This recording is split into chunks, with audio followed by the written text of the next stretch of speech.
एक समय की बात है। दो कन्या थी, एक ब्राह्मण की और एक धोबी की। वे दोनों आपस में पक्की मित्र थी। ज़्यादातर एक दूसरे के घर ही रहती, सारे काम भी एक साथ ही करती, सिवाय शिव भक्ति के। क्योंकि धोबी की कन्या रोज मंदिर जाती और पूजा पाठ करती, परंतु ब्राह्मण की कन्या को पूजा पाठ कतई पसंद नहीं था। वह तो सुबह उठते ही कुछ खाती पीती, फिर कोई अन्य कार्य करती। ऐसे ही दिन बीतते रहे और देखते ही देखते कन्या बड़ी होने लगी।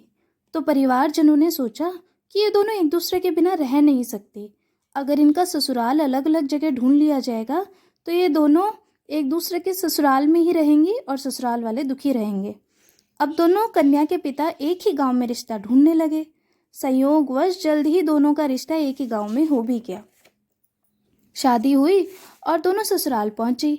ब्राह्मण की कन्या का घर संपन्न और संपूर्ण सुख सुविधा युक्त था। बहुत ही बड़ा घर, उतना ही बड़ा परिवार।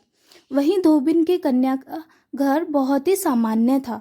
एक टूटी सी झोपड़ी के सिवाय कुछ भी न था। धोबी की कन्या पहले की ही भांति यहाँ भी शिव भक्ति करने लगी। रोज उठती, पूजा पाठ करती, फिर जाके कोई अन्य कार्य करती। धीरे धीरे समय व्यतीत होने लगा। धोबी की कन्या को पुत्र रत्न प्राप्त हुआ। इसी खुशी में धोबी की कन्या ने शिवजी की पूजा रखवाई और अपने दोस्त को भी आमंत्रित किया। परंतु जब वह नहीं आई तो उसके घर प्रसाद देने गई। ब्राह्मण की कन्या के द्वार पे पहुंचते ही उसे आवाज लगाई, बहन सुनती हो, मैं आई हूँ तुम्हारी पुरानी मित्र। यह सुनते ही उसकी सास द्वार पर आके बोली, आई हो तो बाहर ही खड़ी रहो, भीतर आकर मेरा घर अपवित्र मत कर देना, नहीं तो गंगा जल से साफ करना पड़ेगा। और तुम आई क्यों हो? धोबी की कन्या बोली, नहीं नहीं माता जी, आपको नहीं पसंद तो मैं भीतर नहीं आऊंगी, बस आप शिव प्रसाद मेरी सखी को दे देना। ब्राह्मण की कन्या की सास ने वह प्रसाद लिया और उसी के मुंह पे वो प्रसाद फेंक दिया और बोली, प्रसाद देने आई है या टोना टोटका करने आई है? जा चली जा यहाँ से। धोबी की कन्या बेचारी पूरा प्रसाद जमीन से उठाया और रोती रोती घर पहुंची। घर आकर जब उसने अपनी झोली से प्रसाद निकाला तो देखा प्रसाद तो जगमगा रहा है। बेचारे भोले मन की शिवलीला को ना समझ सकी। उसने अपनी सास को आवाज लगाई, सासू माँ जरा जल्दी आइए, देखिए मेरे भोले भगवान का प्रसाद पत्थर बन गया है माँ। और रोते रोते सारी घटना अपनी सास को बता दी। सास ने देखा तो बहुत खुश हुई और कहा, अरे पगली क्यों रोती है, देख तेरे भगवान ने तुझ पर कृपा की है, ये पत्थर नहीं हीरे हैं। अब तो क्या था, धोबी के घर पैसे की कोई कमी नहीं रही। जितना वो इन हीरों को खर्च करते उतने ही और बढ़ जाते। धीरे धीरे धोबी की कन्या ने घर, खेत, जायदाद सब खरीद लिया और धोबी की कन्या ने उसी गांव में एक बहुत बड़ा शिव मंदिर भी बनवाया, जहां वह भूखे मनुष्यों को भोजन करवाती और उन्हें रहने के लिए जगह भी देती।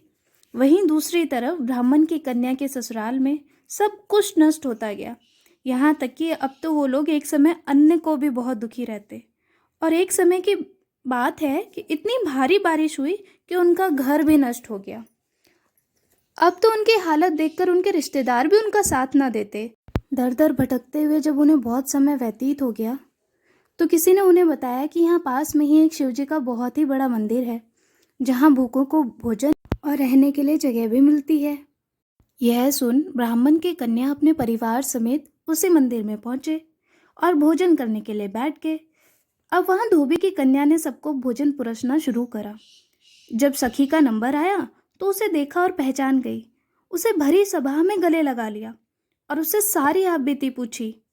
ब्राह्मण की कन्या ने सारा हाल कह सुनाया तो धोबी की कन्या ने उसे उसी मंदिर में रहने की जगह भी दी और उसी मंदिर की पुजारन का काम भी दे दिया। ब्राह्मण की कन्या की सास को बहुत आत्मग्लानि हुई। उसे वह पल याद आ गया जब उसने धोबी की कन्या को अपने घर से बेइज्जत करके बाहर निकाला था। इसलिए वह रोते रोते धोबी की कन्या के पैरों में पड़ गई और क्षमा याचना करने लगी। धोबी की कन्या ने उसे उठाया और कहने लगी, नहीं माता जी, ये तो सब उस भोले की लीला है। जो भी करते हैं वही करते हैं, उनकी लीला से हटके हम मनुष्य कुछ भी नहीं कर सकते, तो इसमें आपकी कोई गलती नहीं है। धीरे धीरे ब्राह्मण की कन्या और उनकी सास भी शिव जी की भक्ति करने लगी और शिव जी की कृपा से फिर से सुखी जीवन व्यतीत करने लगी। तो दोस्तों, यह थी भोले भंडारी महादेव शिव जी की कथा। महादेव शिव ऐसे ही हैं, तनिक मात्र की भक्ति से प्रसन्न हो जाते हैं।